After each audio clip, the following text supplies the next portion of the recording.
this morning. I'm going to ask you a question or two about this scene and how it played out. But at this point, just try to picture they're down almost floor level where the banquet has occurred, and in the midst of it, Haman has been exposed. The king has exited in a rage. He now returns. Obviously, he is calmed, but he does not expect to return to find what he has just found. And this really outrages him. As the word left the mouth of the king, that is, would he even assault the queen in my presence, in my own house, they covered Haman's face. They meaning the servants. The servants covered Haman's face because they know that Haman's done. He's toast. Now, from what we know historically, there's no record of Persians actually covering the face of condemned men. It was a practice of both the Greeks and the Romans, and even a practice throughout most of recent history. Men who were shot by a firing squad were provided a blindfold. Men and women who were to be hanged or hung. I'm never sure about that. Is it hanged or hung? Whichever one I use, somebody will tell me I used the wrong one. So one or the other, look it up, have a head covering, something very similar to a black pillowcase pulled over their head. I don't know why, but that's just been the practice. And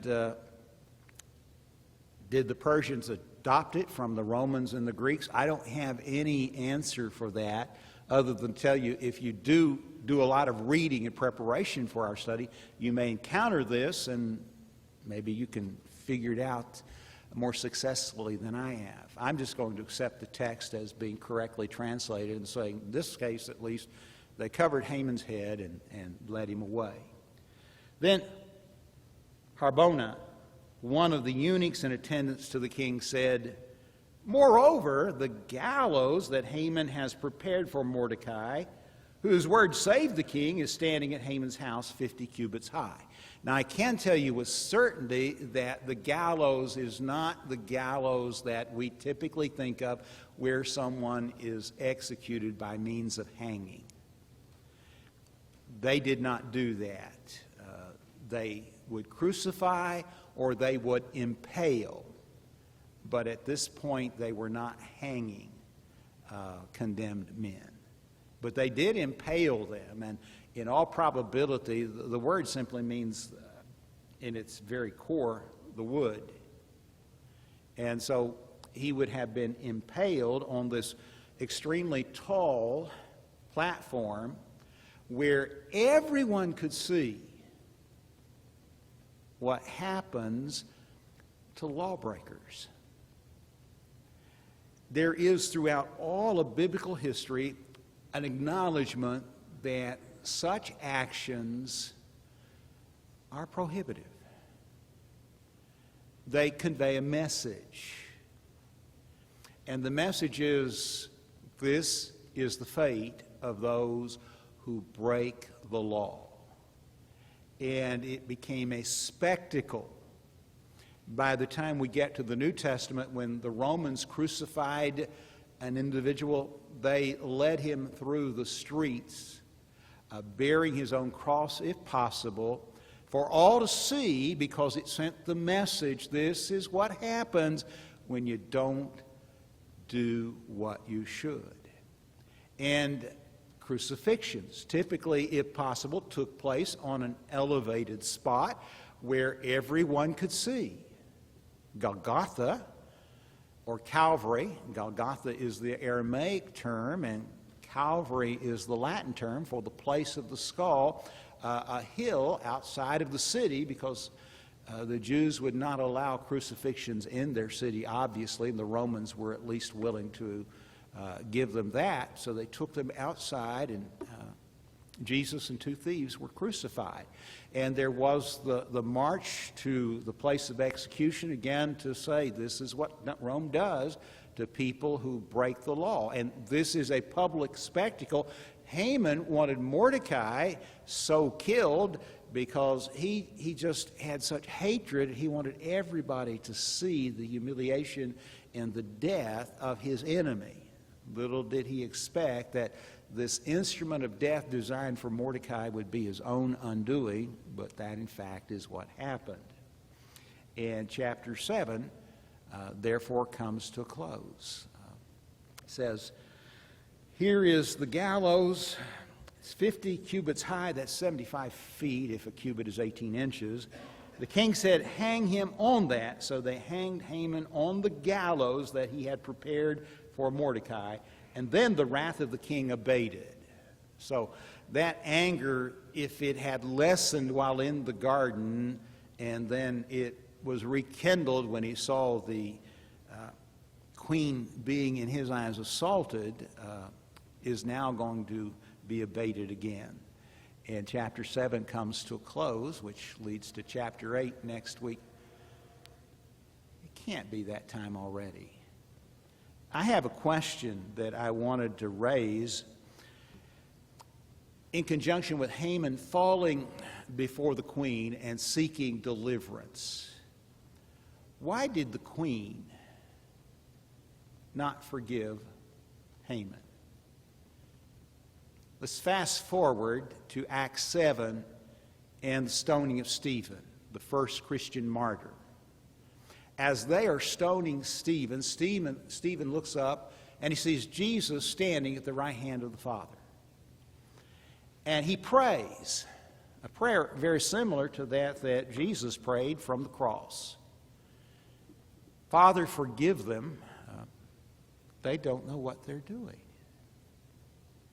And I think we would all agree that as Christians, we're called to be forgiving, and that in terms of judgment and justice, we leave that in the hands of God. But there's not the slightest indication that Queen Esther was in a forgiving mood. And that leads to my asking, and why would this be? And I've got 5 answers for you, which I will, because of brevity, quickly read. The first is that probably, even if she had wanted to, she could not at that moment have changed the king's mind, considering the charge against Haman.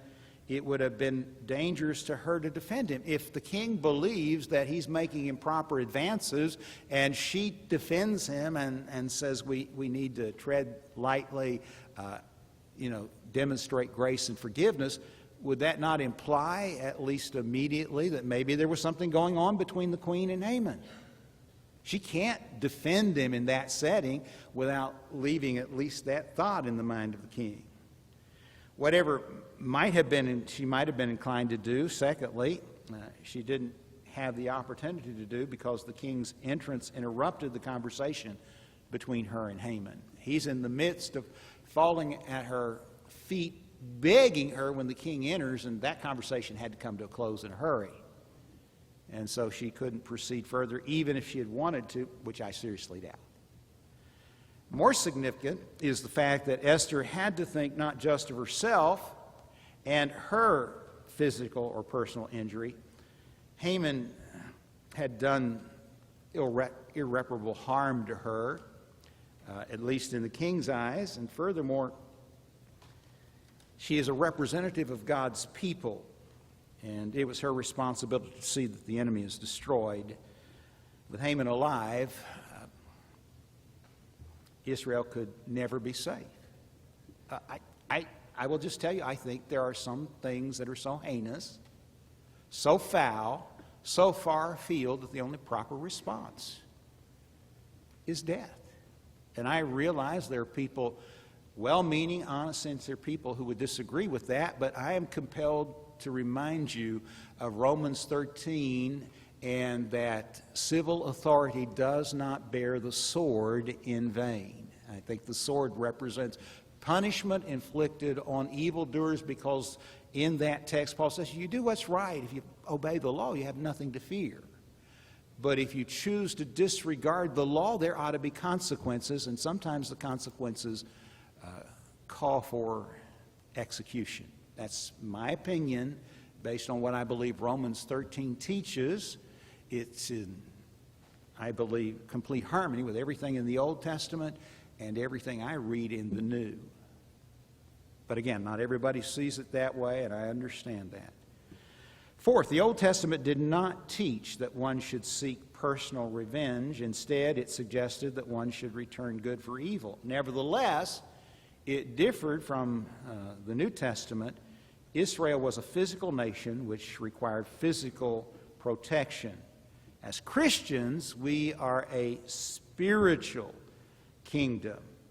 And as Christians, we have no need to destroy our enemies, because we know that God will himself someday, in his own time, punish the evildoer. And I heard that last bell, but there's one fifth final response. The circumstances were different. Even though Stephen died, the kingdom of God continued. If the Jews had been destroyed, God's plan for letting the kingdom or bringing the kingdom into the world would have been thwarted, and she couldn't run that risk. Well, you might think of some other reason, but I don't have a definitive answer. She did not seek his pardon. I don't think she could, and therefore, off to the gallows he goes. And in my judgment, got exactly what he deserved. But we're done. And in about 15 minutes, we'll return for worship. But right now, you can walk around and visit and get to know people a little better.